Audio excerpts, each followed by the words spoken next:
இன்னைக்கு நம்ம சோறு வடிச்ச கஞ்சியில புளிய ஊற வச்சு கரைச்சி வெங்காய புளி குழம்பு செய்ய போறோம். அது கரைச்சி எடுத்துக்கோங்க. 1/4 கிலோ வெங்காயத்தை உரிச்சு கடாயில கொஞ்சம் ஆயில் விட்டு அதில் போட்டுக்கோங்க.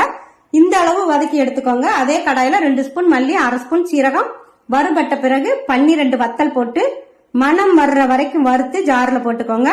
அதே கடாயில 2 தக்காளி, கொஞ்சம் வெங்காயம், மஞ்சத்தூள் போட்டு நல்லா வதக்கி ஜார்ல போட்டு ஆற வச்சு நைஸா அரைச்சுக்கோங்க. கடாயில 3 ஸ்பூன் ஆயில் விட்டு 1 ஸ்பூன் கடுகு, கொஞ்சம் வெந்தயம், 2 கொத்து கருவேப்பிலை போட்டு வறுபட்ட பிறகு மசாலா ஊத்திக்கோங்க. கரைச்சி வச்ச புளியும் ஊத்தி வேணுங்கிற அளவு தண்ணி ஊத்தி உப்பு போட்டுக்கோங்க. குழம்பு கொதிச்ச பிறகு வெங்காயத்தை இப்ப போட்டுக்கலாம். ஹை பிளேம்ல 5 நிமிஷமும் ஒரு மூடி போட்டு லோ பிளேம்ல 5 நிமிஷமும் கொதிக்கட்டும்.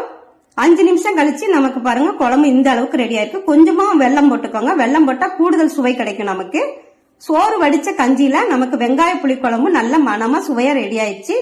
Thank you.